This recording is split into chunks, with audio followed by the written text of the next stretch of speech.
6 months after a divorce that cost him the custody of his only son, a billionaire CEO freezes in shock when he sees his ex-wife's name in the news. Jonathan Caldwell leaned back in his ergonomic chair, staring blankly at the wall of windows that framed the sprawling cityscape below. The skyline glittered, a testament to his empire, each illuminated window and the towering buildings proof of his success. But tonight, as the weight of silence filled the room, none of it felt like enough. It had been 6 months since the divorce was finalized, and Jonathan had taken refuge in the one thing he knew he could control: work. His days started early, each meticulously planned hour filled with back-to-back meetings, strategy sessions, and endless calls. His assistants ensured he was never idle, and that was precisely how he liked it. When the workday officially ended, he simply moved to his home office, continuing well into the night. It was better than going to bed, better than facing the hollow ache he tried so hard to ignore. His ex-wife, Laura, had always said he was married to his job. He used to laugh it off, joking that his dedication to his work was what afforded their luxurious lifestyle. But her laughter had faded over time, replaced by exhaustion and then bitterness. Eventually, it had faded altogether. Their marriage dissolved quietly, like a candle burning itself out. No screaming matches or slammed doors, just resignation and a few cold signatures on a stack of legal papers. Laura had taken full custody of their son, Sam, a decision Jonathan hadn't contested. He told himself it was for the best. His work schedule didn't leave room for bedtime stories or soccer games, and he didn't want Sam to grow up feeling like an afterthought. Besides, Laura was an excellent mother. Sam would be happier with her. At least, that's what Jonathan told himself on nights when the silence grew too loud and he found himself staring at the photo on his desk, a candid shot of Laura and Sam from years ago, both of them laughing, their faces glowing in the golden light of a summer afternoon. He never admitted aloud, but he avoided looking at that photo too long. It reminded him of the life he could have had if he'd just... What? Worked less? Tried harder? Jonathan shook his head, brushing the thought aside. Regret was a useless emotion, and he had no time for it. Instead, he leaned forward, focusing on the glowing laptop screen in front of him. A new acquisition deal needed his attention, and there was no room for distractions. The ping of his phone broke his concentration. He glanced at the screen, another message from his assistant, reminding him of tomorrow's itinerary. The schedule was packed, as usual, with not a single personal commitment in sight. Jonathan didn't mind. Personal commitments were messy, unpredictable. Work was clean, efficient, predictable. Still, there were moments when Sam's face would flicker in his mind, unbidden. He'd remember the way his son's eyes lit up when he laughed, or how he used to curl up on Jonathan's lap during movie nights, his small head resting against Jonathan's chest. Those memories felt like they belonged to another man, someone far removed from the person he had become. He hadn't seen Sam since the divorce, not even on the holidays. Laura had offered, once or twice, to bring Sam over, but Jonathan always found a reason to decline. "It's not a good time," he'd say, or, "I don't want to disrupt his routine." But the truth was simpler. He didn't know how to be a father. The thought of trying, of failing, was paralyzing.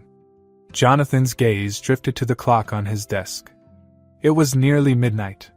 He should go to bed, but the thought of the empty penthouse waiting for him was unappealing. He glanced at his phone again, his thumb hovering over Laura's number. He hadn't deleted it, though he told himself it was because of Sam. Just in case. The thought of calling her, of hearing her voice, stirred something deep and uncomfortable in his chest. What would he even say? "How's Sam? How are you? Are you happy without me?" He set the phone down, his hand tightening into a fist. This was pointless. He had made his choices, and so had she. The city lights outside seemed to blur as Jonathan's focus wavered. A faint, nagging voice in the back of his mind whispered questions he didn't want to answer. Was he truly unfit to be a father, or was that just an excuse? Did Sam ever ask about him? Miss him? Jonathan closed his eyes, leaning his head back against the chair. He didn't deserve to know the answers. He sighed, standing and stretching his stiff limbs. The office was immaculate, every surface polished and free of clutter. It was a stark contrast to the home he used to share with Laura and Sam, where toys were always scattered across the floor and the kitchen table was perpetually sticky from juice spills and art projects.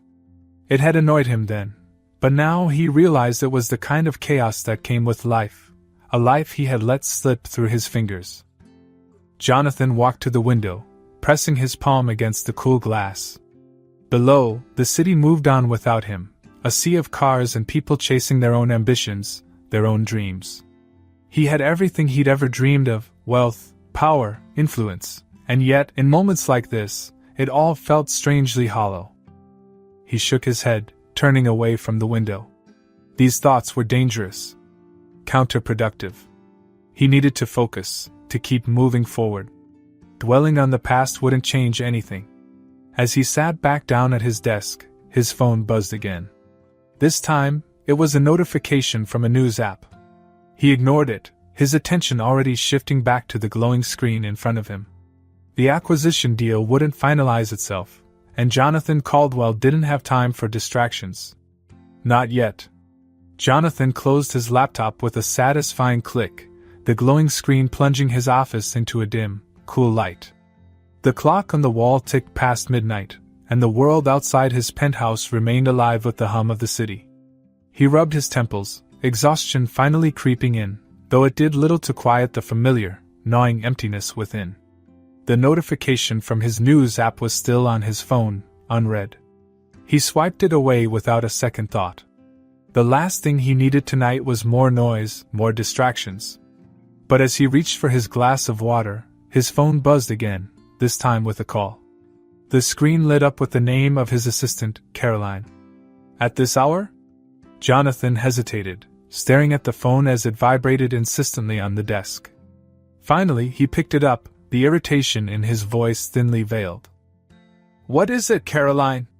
Her voice on the other end was strained, trembling in a way he'd never heard before. "Mr. Caldwell, I'm so sorry to call this late, but I thought you should know. There's been an accident." "It's an accident?" Jonathan cut her off, the annoyance in his tone replaced by growing unease. "What kind of accident?" "It's Laura," Caroline said quietly, her voice breaking.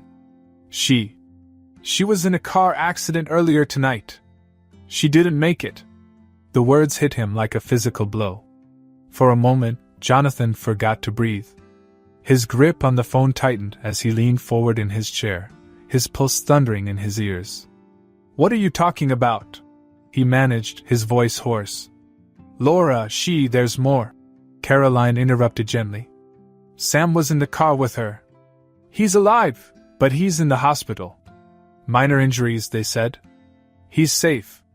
But Laura..." Jonathan couldn't hear the rest. The room around him seemed to tilt, his surroundings blurring as the reality of her words sank in. Laura was gone. The woman he'd spent nearly a decade of his life with, the mother of his child, was gone. Just like that. He ended the call without realizing it, the phone slipping from his hand and clattering onto the desk. His mind raced, fragments of memory flashing before his eyes. Laura's laugh, the way she used to scold him for working too late, the quiet moments they shared before life became so unbearably complicated. And then Sam, his wide, innocent eyes, his shy smile. What was he feeling right now? Did he even understand what had happened? Jonathan forced himself to his feet, his legs unsteady beneath him.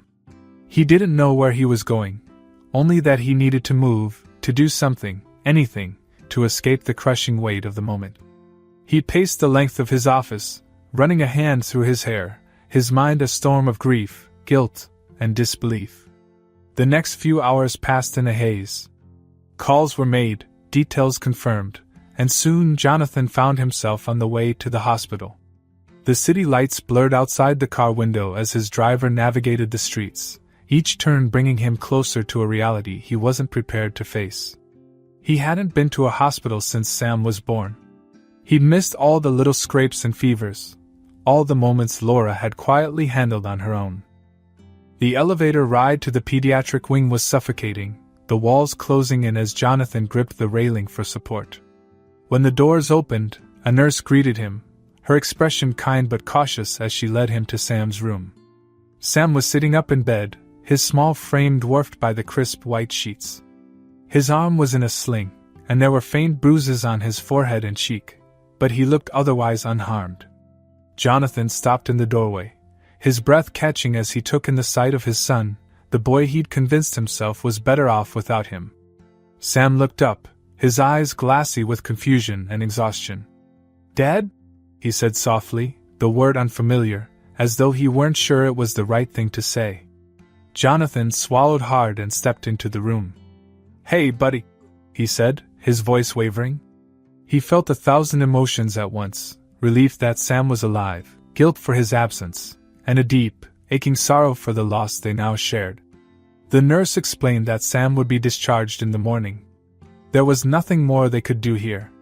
Jonathan nodded numbly, barely processing her words as he sat by Sam's bedside, his presence awkward and uncertain. The weight of responsibility began to settle on him, heavier than anything he'd ever carried in his professional life.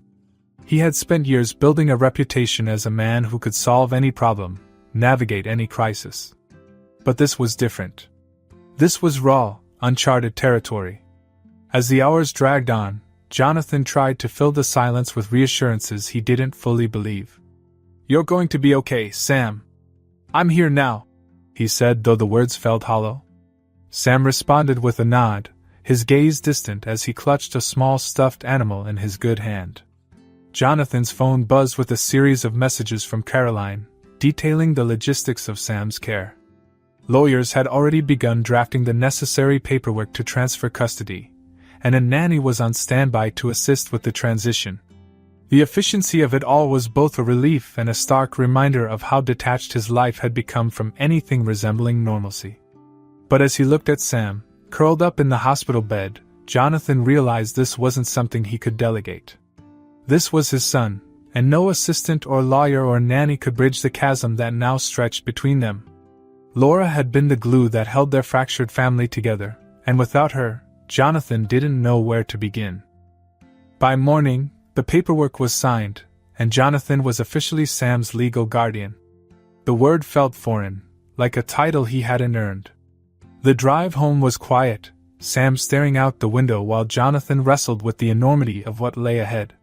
His penthouse, pristine and impersonal, loomed in the distance like a symbol of everything he'd done wrong. As the car pulled into the underground garage, Jonathan glanced at Sam, who hadn't said a word since they left the hospital.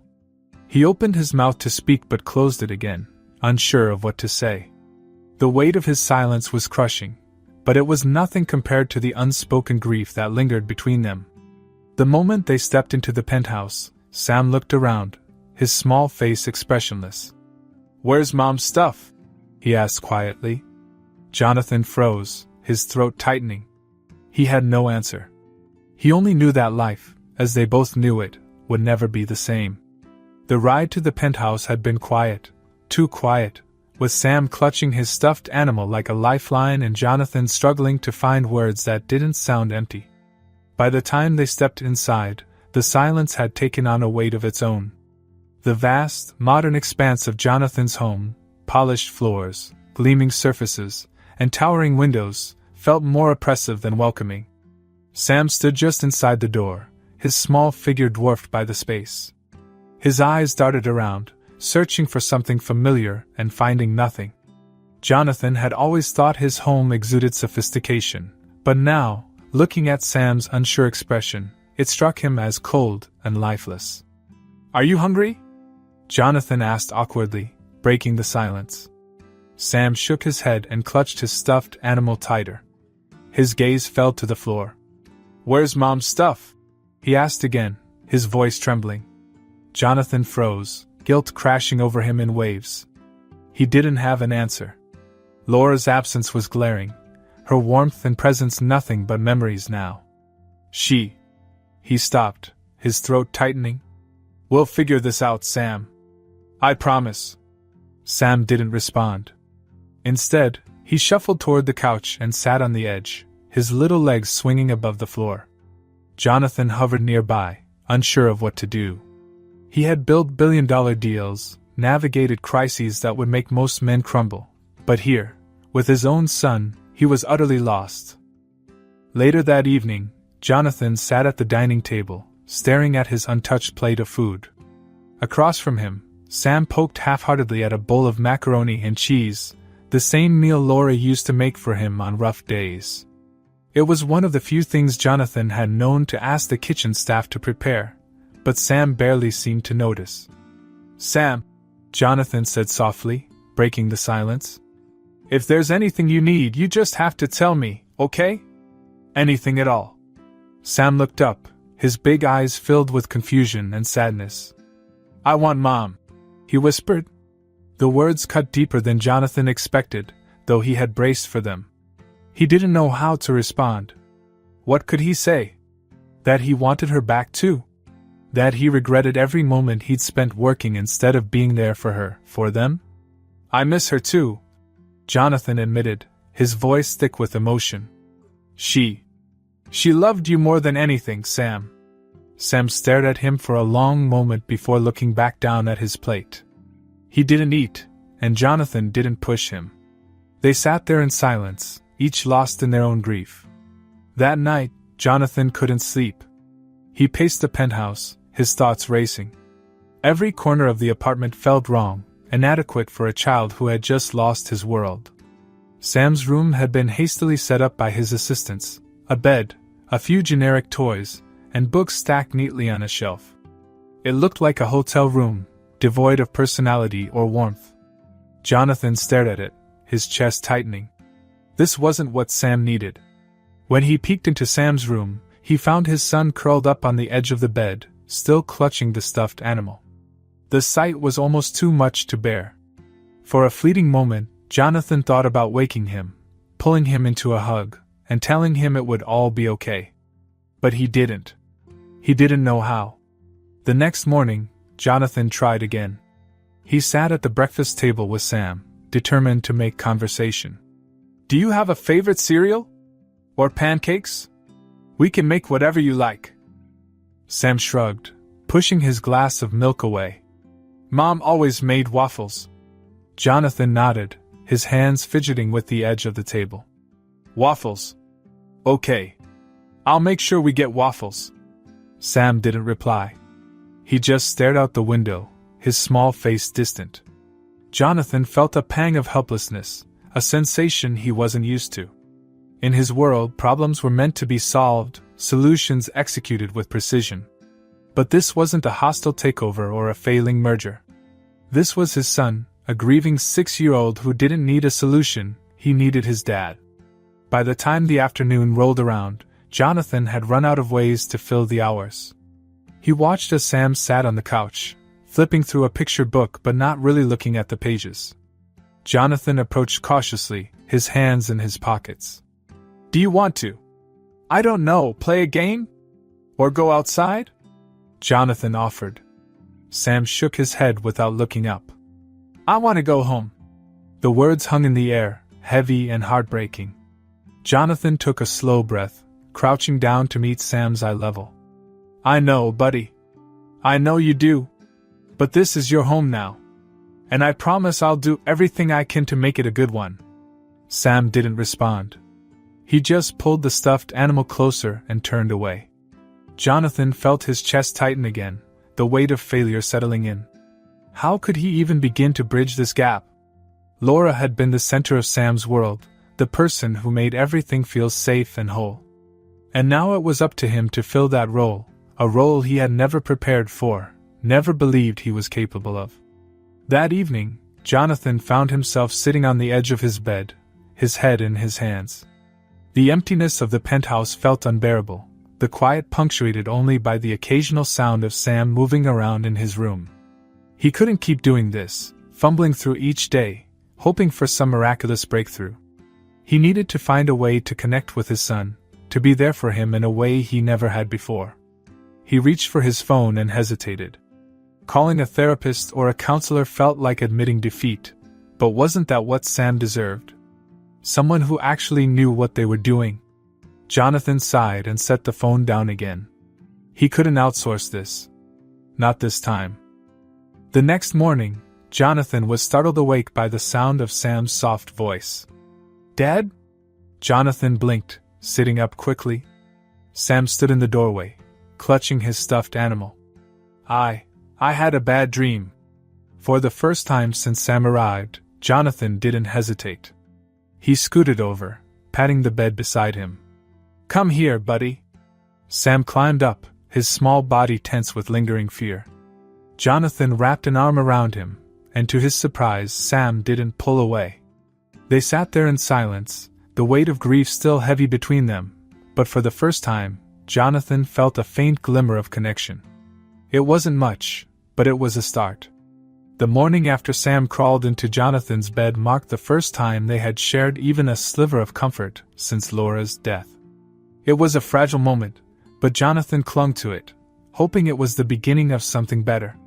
Yet, as the days passed, it became clear that adjusting to their new reality wouldn't be as simple as a single moment of connection. Sam moved around the penthouse like a ghost, his small figure out of place in the vast, sterile space. The penthouse, with its clean lines and cold decor, was a reflection of Jonathan's meticulously organized life, a life Sam didn't fit into.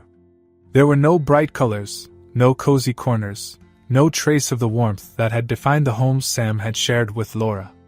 Even the toys Jonathan's assistants had rushed to order seemed to sit in the corners like foreign objects, untouched and uninviting. Jonathan tried to bridge the gap the only way he knew how, by throwing money at the problem. When Sam seemed uninterested in the initial batch of toys, Jonathan instructed his team to order more, filling an entire room with the latest gadgets, video games, and collectible figures. He expected Sam's face to light up when he showed him the room, but instead, Sam looked overwhelmed, his little brow furrowing. "Do you like it?" Jonathan asked, his voice hesitant. Sam shrugged, clutching his stuffed animal tighter. "It's a lot." Jonathan frowned, unsure how to respond. "Well, you can play with anything you want. Or if there's something else you'd like, just tell me." Sam didn't reply. He turned and walked back to the living room, leaving Jonathan standing alone in the middle of the extravagant display. Frustration bubbled up inside him. Wasn't this what kids wanted? Why wasn't it enough? Later that day, Jonathan tried again. He had cleared his afternoon schedule, something his assistant, Caroline, had noted with mild shock, and taken Sam to the park. It had been years since Jonathan had set foot in one, and the experience was as foreign to him as the boardroom would have been to Sam. He sat stiffly on a bench, his phone in hand, while Sam wandered toward the playground. Jonathan watched as the boy climbed the jungle gym and slid down the slide, his expression unreadable. Other parents were scattered around the park, laughing and chatting as they pushed swings or helped their kids on the monkey bars. Jonathan felt like an outsider, disconnected from the easy rhythm of their lives. After about 10 minutes, Sam walked back over and stood in front of him. "Are we going home now?" he asked quietly. Jonathan glanced at his phone, realizing he'd spent more time checking emails than watching Sam play. "If you want to stay longer, we can," he said quickly, setting the phone down. Sam shook his head and climbed onto the bench beside him, swinging his legs. "I don't want to be here." Jonathan felt the sting of failure again, sharper this time. He had thought this would be the answer, a way to give Sam some semblance of normalcy. But it was becoming painfully clear that he didn't know what Sam needed, or how to give it to him. Over the following weeks, the tension between them grew. Sam's grief, raw and unfiltered, began to spill over in ways Jonathan wasn't prepared for. One evening, when Jonathan suggested they order pizza for dinner, Sam burst into tears. "Mom used to make spaghetti on Fridays," Sam cried, his voice breaking. "I don't want pizza." Jonathan froze, unsure how to respond. "Okay," he said cautiously. "We can make spaghetti. Or I can ask the chef." "I don't want your chef," Sam shouted, his little face red with anger. "I want Mom." Jonathan stood there, helpless, as Sam's sobs echoed through the penthouse. The sound was unbearable, a reminder of everything Jonathan had failed to be for his son. He wanted to comfort him, to say something that would make it better, but the words wouldn't come. Instead, he watched as Sam ran to his room, slamming the door behind him. That night, Jonathan sat alone in the living room, staring at the toys scattered across the floor.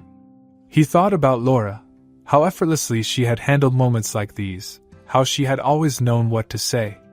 He thought about all the times she had asked him to be more present, to be a part of Sam's life, and how he had brushed her off, always too busy with work. He wanted to be better for Sam, but he didn't know how.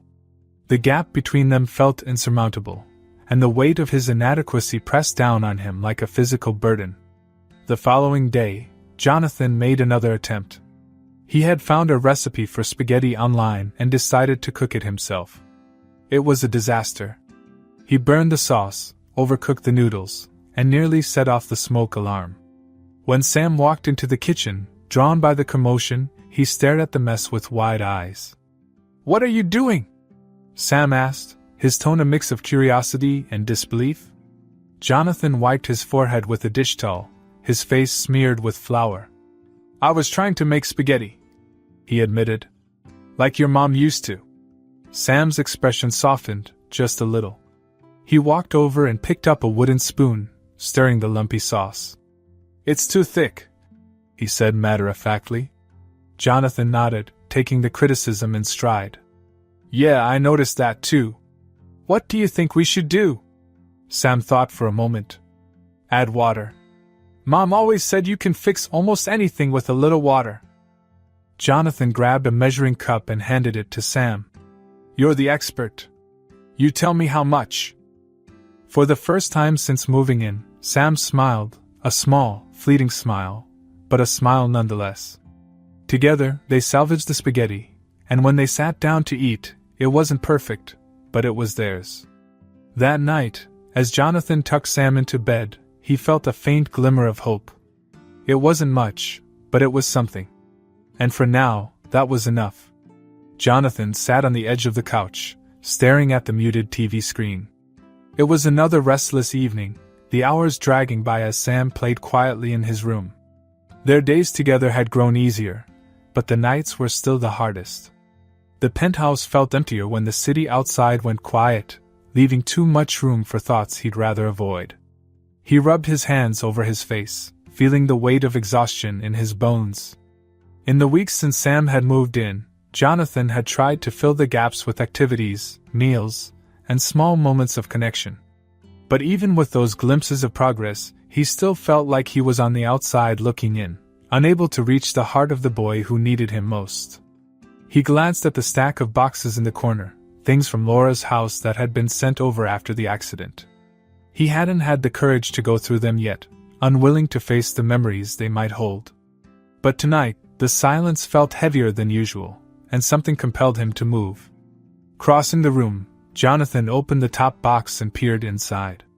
He immediately recognized Laura's handwriting on a stack of envelopes and cards, each labeled with careful precision. Beneath them was a worn, leather-bound scrapbook. He pulled it out, the edges of the pages frayed from years of use. When he opened it, his breath caught. The first page held a photo of Sam as a newborn, his tiny hand clutching Laura's finger. Below it, in Laura's neat handwriting, was a caption, "The day my heart doubled in size." Jonathan traced the words with his finger, a lump forming in his throat. He turned the page, finding another photo, then another, Sam's first smile, his first steps, his first day of preschool. Each page was filled with memories Jonathan had either missed or forgotten in the chaos of building his career. He flipped to a page where Sam, no older than 3, was covered in mud, grinning from ear to ear as Laura knelt beside him, equally muddy. The caption read, "The Great Mud Pie War of 2019. Jonathan would have hated this. Jonathan chuckled softly despite himself. Laura had been right, he probably would have hated it at the time. But now, looking at their joy frozen in time, he felt a pang of regret for everything he missed. "What's that?" Sam's voice broke through Jonathan's thoughts. He looked up to see his son standing in the doorway, rubbing his eyes sleepily. "It's something your mom made," Jonathan said, his voice gentle. "Come here." Sam padded over, climbing onto the couch beside Jonathan. He glanced at the scrapbook, his eyes lighting up when he recognized the photos. "I remember that," he said, pointing to the muddy picture. "Mom said we were baking mud pies for pretend customers. She said mine were the best." Jonathan smiled, though his chest ached. "I bet they were." Sam flipped the page, his small hands careful as he scanned the pictures. "She kept all of these?" "She did," Jonathan said, his voice thick. "She loved you so much, Sam. She wanted to remember everything." Sam nodded quietly, his finger tracing a picture of him holding a stuffed dinosaur. "She said I could be anything I wanted. Even a dinosaur trainer." Jonathan swallowed hard, fighting the sting of tears. "She believed in you, Sam. She believed you could do anything." Sam leaned against Jonathan's side, still flipping through the scrapbook. "Do you have any pictures of Mom?" he asked softly. Jonathan hesitated, guilt washing over him. He had photos, but most of them were buried in forgotten folders on his phone or tucked away in boxes he hadn't opened in years. "Not as many as I should," he admitted. "But I remember things about her. Lot of things." Sam tilted his head up, looking at Jonathan expectantly. "Like what?" Jonathan set the scrapbook aside and took a deep breath, letting his memories surface. "Like how she used to sing in the car. She had the worst voice, but she didn't care. She'd sing so loud it made you laugh." Sam's lips twitched into a small smile. "She sang to me too. At bedtime." Jonathan nodded, his own smile bittersweet. "And she loved to bake. I think she made cupcakes for every birthday in your class." Sam giggled softly. "She burned the ones for my 4th birthday. She said it was because I distracted her." Jonathan laughed, the sound unfamiliar but welcome. "That sounds like her. She was always trying to do a million things at once." They fell into a comfortable silence, the scrapbook still open on Jonathan's lap. For the first time since Laura's death, Jonathan felt like he wasn't just a stranger to Sam. They were sharing something real, something that connected them beyond the pain of their loss. "Do you miss her?"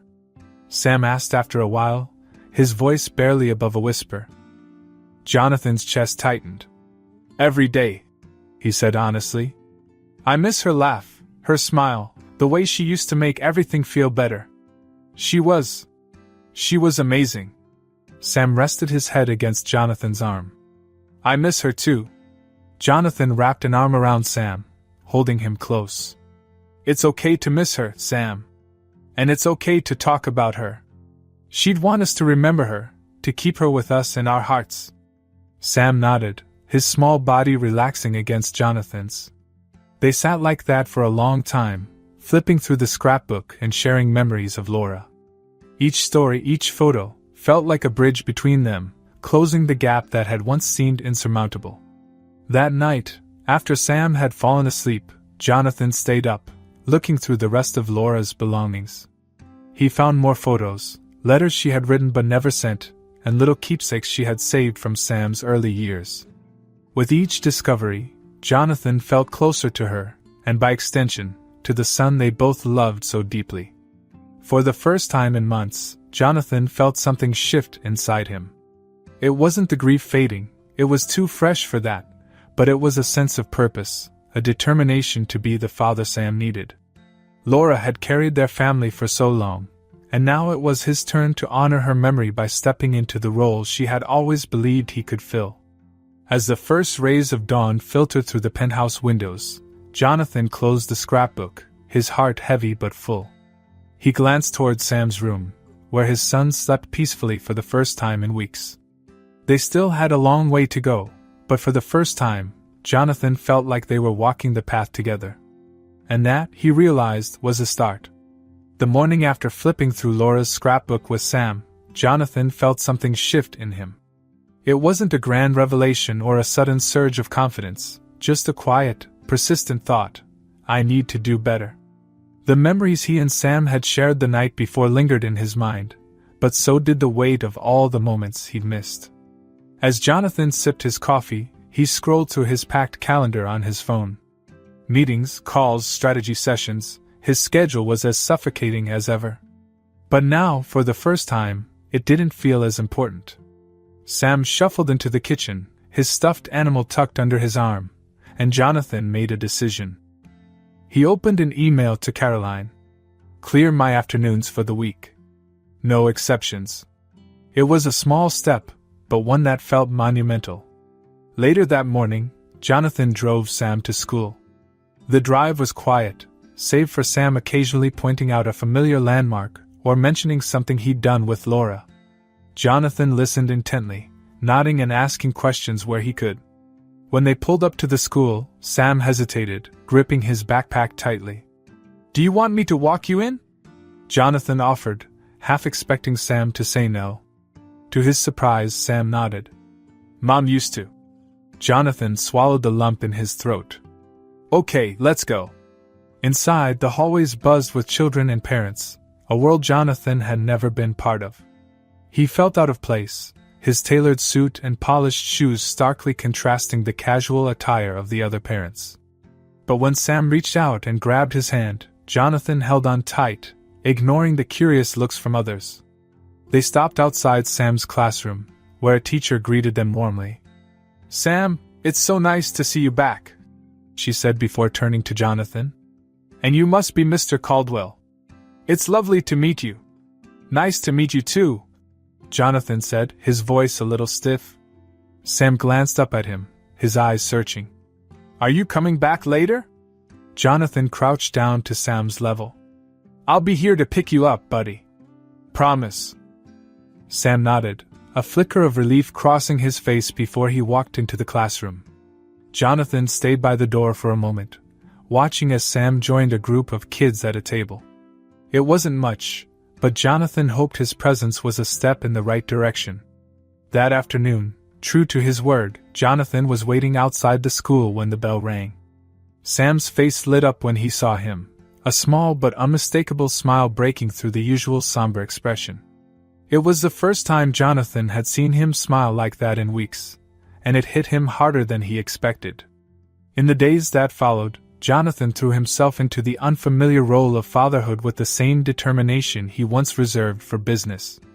He took Sam to school every morning, picked him up every afternoon, and even attended a parent-child art class Sam's teacher recommended. The class was a disaster, for Jonathan at least. He fumbled with paintbrushes and clay, his creations looking more like abstract art gone wrong than anything recognizable. But Sam laughed, genuinely laughed, when Jonathan's clay dog collapsed into a misshapen blob. "You're really bad at this," Sam said, his eyes twinkling with amusement. Jonathan grinned, wiping clay off his hands. "Yeah, I guess I am. But you're pretty good, so maybe you can teach me." Sam nodded, still smiling as he carefully shaped his clay. For the first time in a long time, the heaviness between them felt lighter. Despite the progress, there were still moments of grief that blindsided them both. One evening, as they were cleaning up after dinner, Sam found one of Laura's aprons tucked away in a drawer. He held it up, his bottom lip trembling. "This was hers," he whispered. Jonathan knelt beside him, his own chest tightening. "Yeah, it was."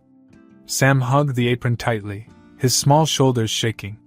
Jonathan wrapped his arms around him, holding him close as they both cried. "We'll keep it safe," Jonathan said softly. "She'd want us to remember her." Sam nodded, his grip on the apron loosening but not letting go entirely. The turning point came on a crisp Sunday morning when Jonathan woke Sam early and told him they were going on a trip. Sam was curious but didn't ask questions, instead following Jonathan out to the car. As they drove, the city gave way to open fields and winding roads, the quiet scenery calming them both. They arrived at a small cemetery, nestled among trees that were just beginning to turn with the season. Jonathan parked the car and turned to Sam. "I wanted to visit your mom," he said. "I thought maybe we could do it together." Sam nodded solemnly, clutching the stuffed animal he had brought along. They walked hand in hand to Laura's grave, where a simple headstone marked her resting place. Jonathan knelt, his fingers tracing her name etched into the stone. "Hi, Laura," he said quietly, his voice thick. "I should have come sooner. I'm sorry." Sam stood beside him, his eyes fixed on the headstone.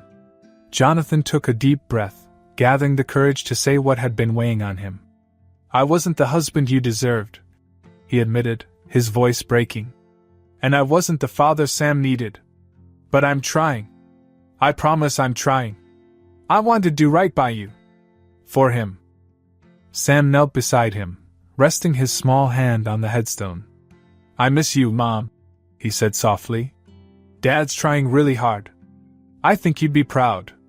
Jonathan turned to Sam, his throat tightening as tears filled his eyes. Sam looked up at him and reached for his hand, their fingers interlocking.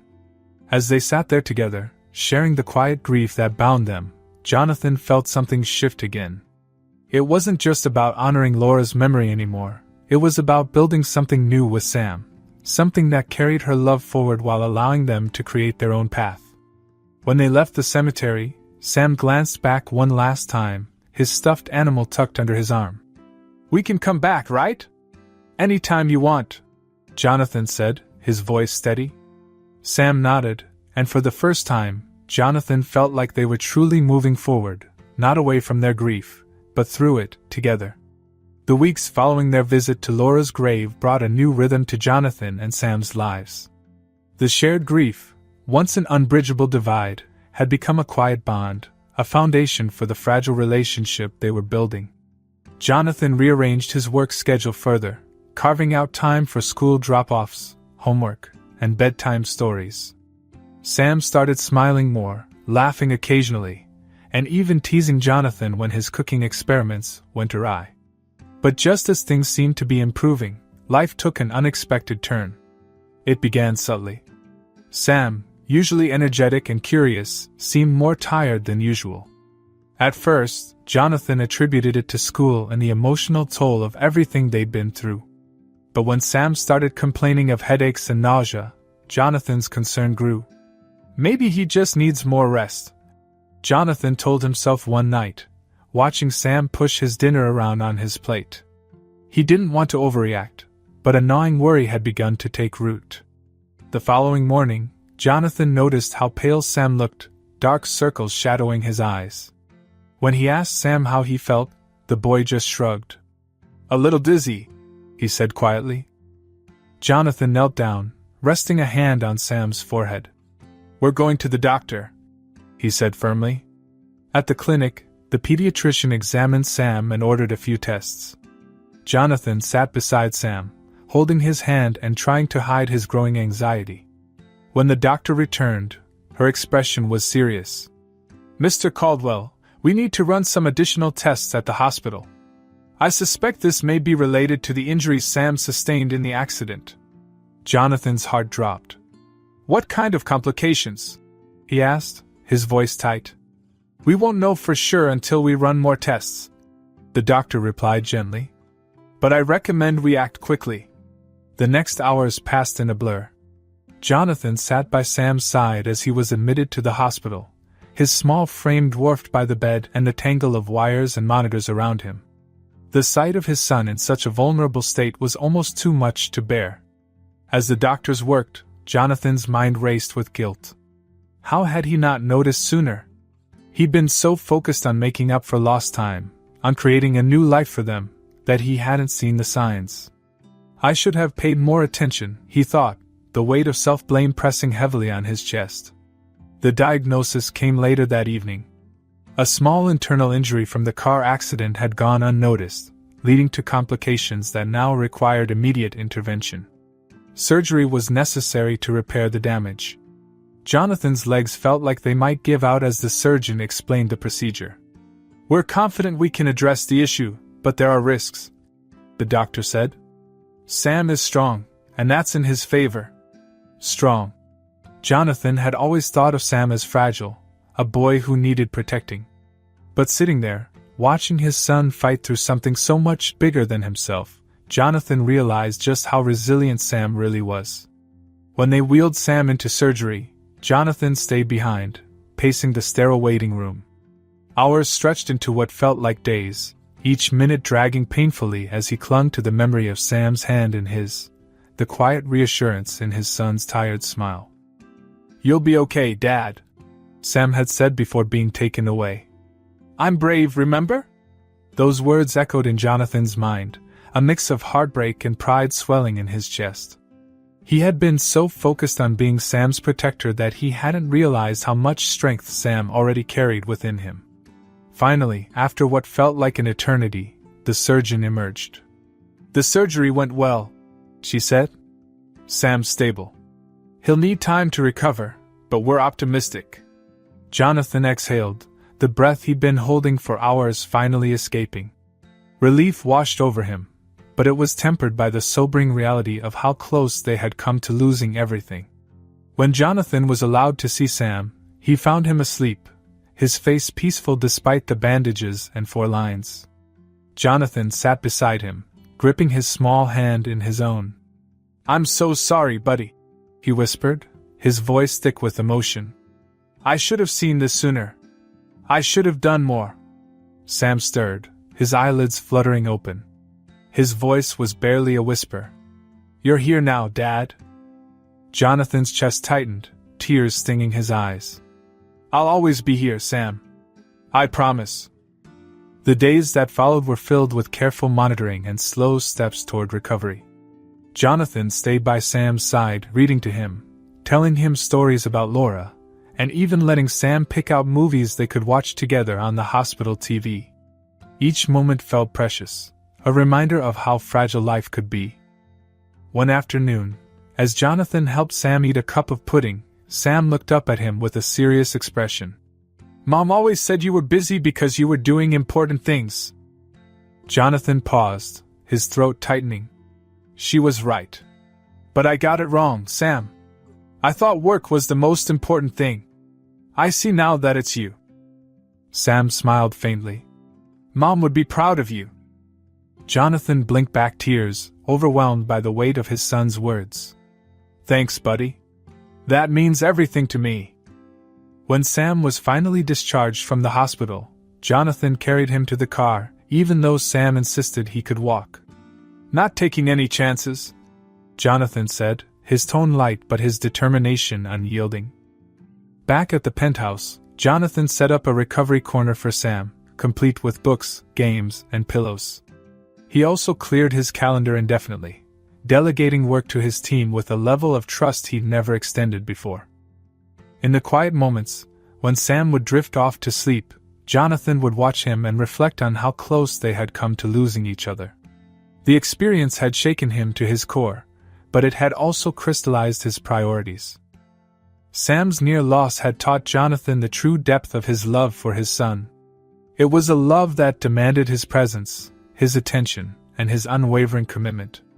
He had been given a second chance, a chance to be the father Laura had always believed he could be, and he vowed never to take it for granted again. The weeks following Sam's recovery felt like stepping into a new chapter of their lives. For the first time, Jonathan began to understand what it truly meant to be present, not just physically, but emotionally. His days, once consumed by work, now revolved around Sam. Morning routines were filled with laughter as they hurried to make breakfast together, often burning toast or spilling milk in the process. Afternoons brought trips to the park, library visits, or working on homework side by side. Evenings were for movies, stories, or simply sitting together, talking about their day. It wasn't perfect. There were still moments when Sam grew quiet, his gaze lingering on the framed photo of Laura Jonathan had placed in the living room. And Jonathan still had days when the weight of guilt and grief pressed heavy on his chest. But they were learning to navigate those feelings together, leaning on each other when the pain threatened to overwhelm.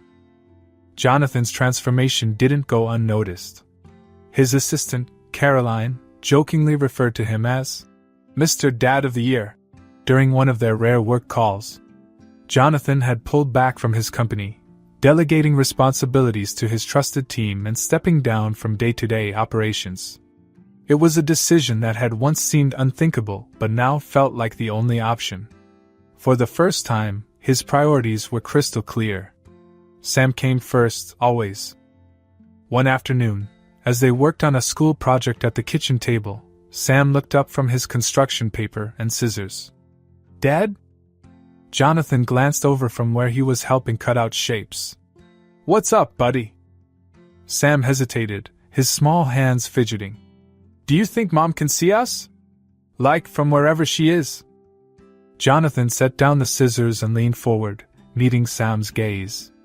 "I do," he said softly. "I think she's watching us, and I think she's proud of you. Proud of us." Sam's lips curved into a small smile. "I hope so. I miss her, but I think she'd like how things are now." Jonathan's chest tightened with emotion. "I think so too," he said, reaching out to tousle Sam's hair. "She'd be happy we're taking care of each other." The rhythm they found together was simple but beautiful. Each day brought small victories, Sam acing a spelling test, Jonathan managing to make pancakes without burning them, or both of them laughing until their sides hurt during a board game. It wasn't the life Jonathan had envisioned years ago, but it was better. It was real. As the first anniversary of Laura's death approached, Jonathan found himself reflecting on how far they'd come. He wanted to mark the day in a way that honored her memory, something that would remind them both of the love she had brought into their lives. The idea came to him one evening as he and Sam sat on the couch, flipping through the scrapbook Laura had made. "What if we plant a tree for Mom?" Jonathan suggested, his voice tentative. "Something that can grow, like the love she had for us." Sam's eyes lit up. "A tree? Like, with flowers and leaves and everything?" Jonathan nodded. "Exactly. We could pick a spot together, and every year, we can visit it and remember her." Sam thought about it for a moment before smiling. "I think she'd like that." On the morning of the anniversary, they drove to a small park on the edge of the city, a place Laura had loved. Jonathan had arranged for a young flowering tree to be delivered, its branches already budding with delicate white blooms. The park staff had helped them choose the perfect spot, a sunny patch near a winding path. Sam helped dig the hole, his hands covered in dirt, as he giggled at how messy they were getting. Jonathan joined him, rolling up his sleeves and laughing when Sam flicked a clump of soil in his direction. As they lowered the tree into place, Jonathan stepped back, watching as Sam patted the soil down with surprising care. "It's perfect," Sam said, looking up at Jonathan with a proud smile. Jonathan placed a hand on his son's shoulder. "It is. And every time we come here, we'll see how much it's grown, just like us." They stood in silence for a moment, the weight of the day settling around them. Then, Sam reached into his pocket and pulled out a small object, a photo of Laura, smiling brightly. "I want her to be here," he said, tucking the picture into the soil near the base of the tree. Jonathan felt tears sting his eyes but managed to smile. "She is, Sam. She always will be." As the sun began to set, casting golden light across the park, Jonathan and Sam stood hand in hand, watching the tree sway gently in the breeze. It was a simple gesture, planting that tree, but it carried a profound meaning, a symbol of resilience, growth, and the unbreakable bond they shared. For the first time in what felt like forever, Jonathan didn't feel the crushing weight of regret or guilt. Instead, he felt hope for the future, for the life he and Sam were building together. They weren't just surviving anymore. They were living, and they were doing it together. As they walked back to the car, Sam looked up at Jonathan. "Can we come back next week? I want to see how much it's grown." Jonathan smiled, squeezing Sam's hand. "We can come back as often as you want." And as they drove home, the sky painted with streaks of pink and orange, Jonathan felt a quiet peace settle over him. They had faced unimaginable loss, but they had found their way through it. Together, they were creating something new, something beautiful. And in the branches of that little tree, Jonathan could almost hear Laura's laughter, carried on the wind, reminding him that love, even in loss, never truly fades. As Jonathan and Sam stood together, watching their tree grow, they proved that even in the face of immense loss, love has the power to heal and rebuild. Their journey reminds us that no matter how broken things may feel, connection, resilience, and the willingness to try can create a new kind of happiness. It's not about forgetting the past but carrying it with us as we grow. If this story resonated with you, let us know in the comments how you found hope during difficult times. And don't forget to like, share, and subscribe for more stories that explore the power of love, family, and second chances. Thank you for watching, and we'll see you in the next video.